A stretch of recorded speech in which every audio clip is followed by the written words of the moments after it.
singers, welcome to Sing Easy with Shobika. நிறைய பேர் காமனா ஒரு டவுட் கேட்டிருந்தாங்க. இந்த ஸ்ருதியில சி சி ஷார்ப் டி அப்படிலாம் சொல்றாங்க. அதே மாதிரி ஒரு கட்டை ரெண்டு கட்டைன்னு சொல்றாங்க. இது ரெண்டும் ஒண்ணா இல்ல வேற வேறையா? இதெல்லாம் எப்படிங்க அண்டர்ஸ்டாண்ட் பண்ணிருக்கிறது அப்படின்னு சொல்லிட்டு கேட்டிருந்தாங்க. இந்த வீடியோல அதை பத்தி தான் பார்க்க போறோம். இப்போ நான் சொல்றேன், இந்த மாதிரி மேல் வாய்ஸ்னா இந்த ஸ்ருதியில பாடுங்க, ஃபீமேல் வாய்ஸ்னா இந்த ஸ்ருதியில பாடுங்கன்னு சொல்லிட்டு. ஆனா சினிமா பாடல் பார்த்தீங்கன்னா நிறைய ஸ்ருதியில் கம்போஸ் பண்ணியிருப்பாங்க. இப்போ மேல்னா சீல தான் பாடணும்னு நான் சொல்லியிருக்கேன், கம்ஃபர்டபுள்ன்ட்டு. ஆனால் ஒரு சில சினிமா பாடலாம் மேல் வாய்ஸே ஜி ஸ்ருதி ஏ ஸ்ருதி அந்த மாதிரிலாம் இருக்கும், டூயட் சாங்ஸ் எல்லாம். ஸோ அந்த மாதிரி டைம்லலாம் எப்படி என் வாய்ஸ் அந்த ஸ்ருதிக்கு மேட்ச் பண்ணுறது அப்படின்னு ஒரு டவுட். ஓகேங்களா? ஸோ இந்த வீடியோ ஃபுல்லாக ஸ்கிப் பண்ணாமல் பாருங்கள். ரொம்ப இன்ட்ரெஸ்டிங்கான விஷயம் தான் டிஸ்கஸ் பண்ண போகிறோம். இப்போ இந்த முதல் டவுட்டுக்கே வந்துடலாம். நான் சிங்கிங் கிளாஸ் 1 வீடியோவில் உங்களுக்கு சாப்பாசா எப்படி பாடுறதுன்னு சொல்லிட்டு நான் சொல்லி தந்திருப்பேன். அதில் இந்த மாதிரி தான்புரா ட்ராய்டு அப்படிங்கிற ஆப்பை பற்றி சொல்லியிருந்தேன். அதாவது ஸ்ருதி பாக்ஸுக்கு ஒரு ஆல்டர்னேட்டிவ் தான் இப்போது மொபைல் ஃபோன்லேயே ஆப் வந்துருச்சு. ஸோ நீங்கள் ஆண்ட்ராய்ட்னா தான்புரா ட்ராய்டுன்னு ஆப் யூஸ் பண்ணிக்கலாம். iOSனால் துவனி தான்புரான்னு ஒரு ஆப் இருக்குது.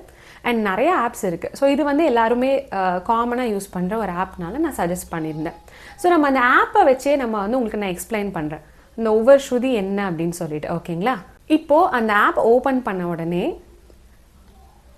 பிட்ச் அப்படின்னு ஒரு ஆப்ஷன் இருக்கும். அதுலேயுமே ஒரு டவுட். இப்போ ரீசெண்டாக ஒரு கமெண்ட்ல என்ன கேட்டிருந்தாங்கன்னா, எனக்கு சி சி ஷார்ப்னு வரல, பிளாக் 1 ஒயிட் 1 அப்படின்னு வருதுன்னு சொல்லிட்டு. அது சின்ன ஒரு செட்டிங் சேஞ்ச். அதுக்கு மேலே நொட்டேஷன் ஒரு ஆப்ஷன் இருக்குங்க பிட்சுக்கு மேலே. அதில் இந்தியன் இருக்கும். இந்தியன் கிளிக் பண்ணிங்கன்னா வெஸ்டர்ன் வரும், வெஸ்டர்ன் கிளிக் பண்ணிங்கன்னா இந்தியன் வரும். So 2 mode. ஓகேவா? நீங்கள் வெஸ்டர்ன் மோடு வச்சுக்கிட்டீங்கன்னா உங்களுக்கு ஈஸியாக அண்டர்ஸ்டாண்ட் பண்ணிக்கலாம், இந்த சி சி ஷார்ப் அந்த மாதிரி. இப்போ அந்த பிட்ச் ஆப்ஷனை கிளிக் பண்ணிங்கன்னா மேலேருந்து எடுத்துக்கலாம். ஓகேவா? ஃபஸ்ட்டு ஏ ஷார்ப் கொடுத்துருக்காங்க, அதுக்கப்புறம் பி, அதுக்கப்புறம் சி. ஓகேவா? இப்போ நம்ம சி தான் நம்மளோட முதல் ஸ்ருதி. இது இப்போ நீங்கள் ஸ்கேல் அப்படின்னு சொல்லி வெஸ்டர்னில் சொல்லுவாங்க. ஸ்கேலாக பார்த்தீங்கன்னாலும் சி ஸ்கேல் தான் முதல் ஸ்கேல்.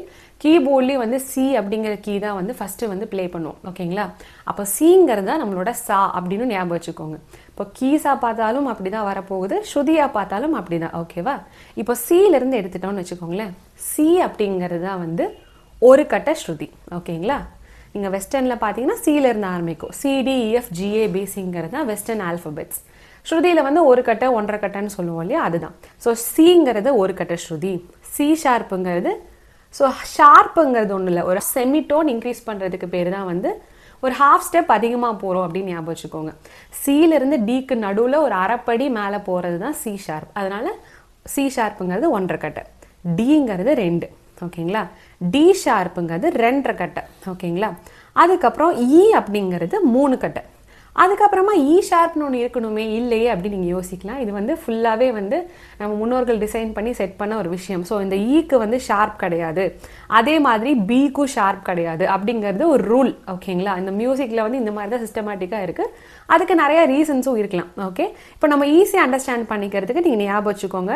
ஸோ ஈங்கிறது 3 கட்டை, 3க்கு அப்புறமா 3 கிடையாது, 4 தான் இருக்குது. ஓகே, எஃப்ங்கிறது 4, எஃப் ஷார்ப் 4.5, அதுக்கப்புறம் ஜிங்கிறது 5 கட்டை. ஸோ நீங்கள் 5 கட்டை உங்களுக்கு எல்லாருக்கும் தெரிஞ்சிருக்கும். ஃபீமேல் வாய்ஸ்னா 5 கட்டையில் பாடுவாங்க, ஜி ஸ்ருதியில் பாடுவாங்க அப்படின்னு சொல்லிட்டு. ஓகேங்களா?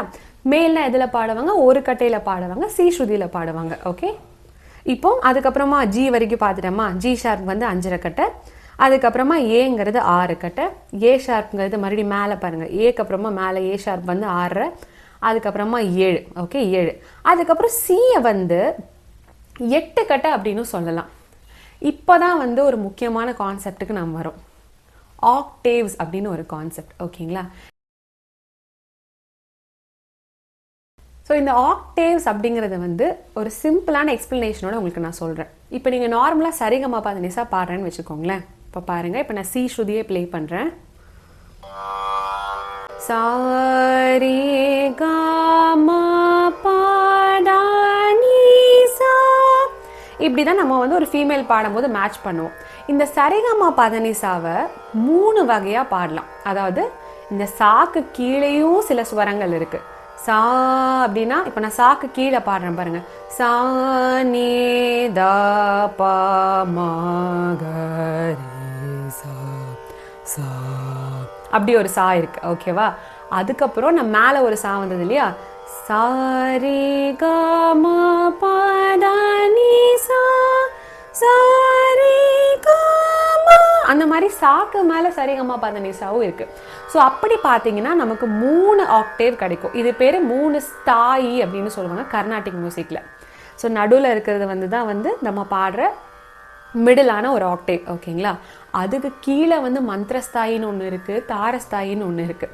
ஸோ இந்த டேர்ம்ஸ் எல்லாம் நீங்கள் தியரிட்டிக்கலாக கேட்டிங்கன்னா நீங்கள் பயப்படலாம். நீங்கள் அதுக்கு கீழே இருக்கிற ஸ்வரங்கள்லாம் எப்படி இருக்குன்னா, அந்த ஸ்வரத்துக்கு கீழே புள்ளி வச்சுருப்பாங்க. கர்நாடிக் மியூசிக் புக்லேயே அப்படி தான் இருக்கும். அதுக்கப்புறமா அந்த சரிகமா பதனிசான் மிடிலுக்கு அப்புறமா அந்த சாலேருந்து, இப்போ சரிகமா பதனிக்கு அப்புறமா அந்த அடுத்த சாலேருந்து வர ஸ்வரங்களுக்கெல்லாம் மேலே புள்ளி வச்சுருப்பாங்க. அப்போ என்ன அர்த்தம்? அது அடுத்த ஆக்டேவ் அப்படின்னு அர்த்தம். ஸோ இதுதான் ஆக்டேவ்க்கு நான் வந்து சிம்பிளாக பிகினருக்கு புரியும்படி எக்ஸ்பிளைன் பண்ணுறேன்.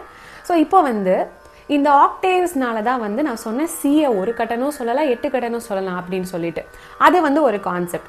இன்னொரு கான்செப்ட் என்னன்னு பார்த்தீங்கன்னா, உங்களுக்கு புரியும்படி இன்னும் வந்து ஒரு காமன் பீப்புளுக்கு சொல்கிற மாதிரி சொல்லணும்னா, ஒரு டூயட் சாங் இருக்குன்னு வச்சுக்கோங்க. சரிங்களா? இப்போ நம்ம வந்து கொஞ்சம் ஒரு சினிமா சாங்னால கொஞ்சம் நான் வேற ஸ்ருதி உங்களுக்கு நான் கொஞ்சம் ஹையாக பாடி காட்டுறேன். இப்போ ஒரு டி ஸ்ருதி எடுத்துக்கலாம். ஓகேயா? இப்போ நான் சா மேட்ச் பண்ணேன். சா பா சா. டி ஸ்ருதியில் ஃபீமேல் வாய்ஸ் கேட்கும்போது இந்த மாதிரி கீச்சுன்னு தான் இருக்கும். பட் மேல் எப்படி பாடுவாங்கன்னா, இது அப்படியே லோவர் ஆக்டேவில் பாடுவாங்க. எப்படின்னா சா பா சா. ஆனால் ரெண்டுமே இப்போ நான் டீல தான் பாடுறேன். உங்களுக்கு விஷயம் இப்போ புரிஞ்சிருக்கும்னு நினைக்கிறேன் கொஞ்சமாவது.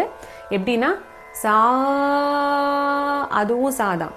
சா, அது வந்து நான் சொன்ன அந்த கீழே புள்ளி வைப்பாங்க இல்லையா, மந்திரஸ்தாய், அந்த சா. அதுக்கப்புறம் சா பா சா, அதுவும் ஒரு சா தான். ஓகேங்களா? இப்போ நான் 3 ஆக்டேவ்ல சா உங்களுக்கு பாடி காமிச்சேன். இப்போ டூயட் சாங்ஸுங்கும் போது மேல் ஃபீமேல் எப்படி பாடுவாங்கன்னு வச்சுக்கோங்களேன். இப்போ வந்து கண்மணி அன்போடு காதலன் நான் எழுதும் கடிதமே, இப்படி தான் மேல் வாய்ஸ் இருக்கும். அதாவது இப்போ ஒரு ஃபீமேல் பாயிண்ட் ஆஃப் வியூவில் நான் சொல்கிறேன். ஓகேங்களா? மேல் வாய்ஸ் வந்து இந்த மாதிரி பேஸில் பாடியிருப்பாங்க. பட் ஃபீமேல் இதே மாதிரி பேஸ்லேயே ஃபுல் சாங் பாடினா நல்லா இருக்காது. அதனால வந்து ஃபீமேல் வந்து அதையே வந்து ஹையர் ஆக்டேவில் பாடியிருப்பாங்க. சா கண்மணி அன்போடு காதலன் நான் எழுதும் கடிதமே, இந்த மாதிரி. இப்போ நான் சொன்னது சின்ன எக்ஸாம்பிள் தான். இந்த சாங்கோட ஒரிஜினல் ஸ்ருதி டியான்னு எனக்கு கரெக்டாக தெரியல. பட் ஒரிஜினல் ஸ்ருதியில் பார்க்கும் போதும் அந்த மாதிரி தான் இருக்கும். இப்போ வேற ஒரு சாங் இதே மாதிரி எக்ஸாம்பிள் சொல்கிறேன் உங்களுக்கு அந்த ஆக்டேவ் புரியறதுக்காக. இப்போ இது பார்த்தீங்கன்னா, இப்போ எஃப் ஸ்ருதி நான் செட் பண்ணியிருக்கேன். ஓகேவா? சாயிதழில் கதை எழுதும் நேரமேது, இப்படி தான் மேல் வாய்ஸ் இருக்கும் கேட்கும் போது போல்டாக பேஸில். ஆனால் ஃபீமேல் எப்படிப்பா, இதே மாதிரி ஃபீமேல் வந்து எல்லா லைன்ஸும் பாடினா கேட்க இனிமையும் இருக்காது. அதனால தான் வந்து நீங்கள் சில சாங்ஸ் கேட்கும் போது ஏன் ஃபீமேல் இவ்வளோ ஹையாக கீச்சுன்னு பாடியிருக்காங்க. குறிப்பாக எஸ் ஜானகி அம்மா சாங்ஸ் எல்லாம் அந்த மாதிரி தான் இருக்கும் நிறையா. ஏன்னா அந்த சாங்கோட ரேஞ்சே ஹையாக இருக்கும் ஃபீமேல் வாய்ஸ்க்கு. இப்போ அந்த எஃப்லே வந்து ஹை ரேஞ்சில் எப்படி அவங்க பாடியிருப்பாங்கன்னா, ஆயிதழ் கதை எழுதும் நேரமேது, இந்த மாதிரி ஃபீமேல் பாடியிருப்பாங்க.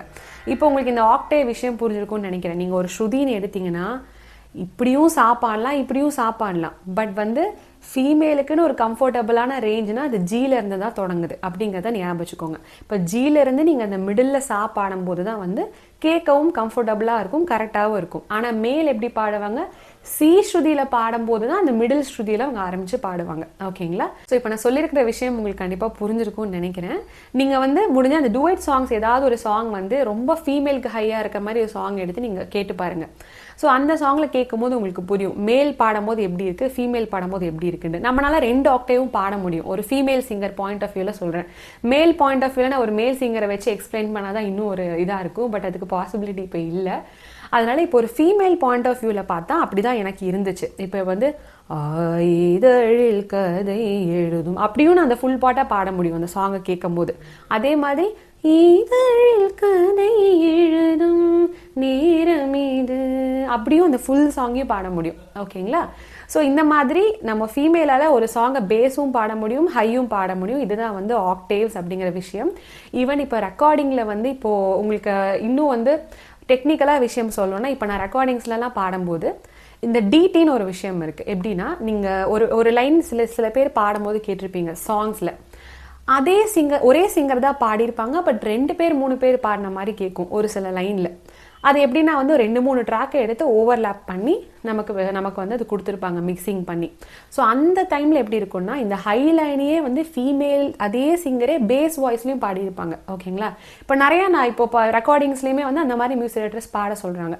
எதுக்குன்னா அது ஒரு டைப் ஆஃப் ஒரு கலருக்காக ஒரு ஃபீல்க்காக அந்த விஷயத்த பண்ணுறோம். ஓகேங்களா? ஸோ அப்படி பண்ணும்போது என்னென்னா அதே ஃபீமேல் தான், அதே ஸ்ருதி தான், அதே லைன் தான். அந்த லைனை பேஸ் ஆக்டேவ்லையும் பாடுவோம், ஹை ஆக்டேவ்லையும் பாடுவோம், மிடில்லையும் பாடுவோம். இந்த மாதிரி 3 ஸ்தாயி சொன்னா இல்லையா, அப்படி பாடி எல்லாத்தையும் பிளெண்ட் பண்ணி நமக்கு கேட்கும் போது 3-4 பேர் பாடின மாதிரி கேட்கும். ஓகேவா?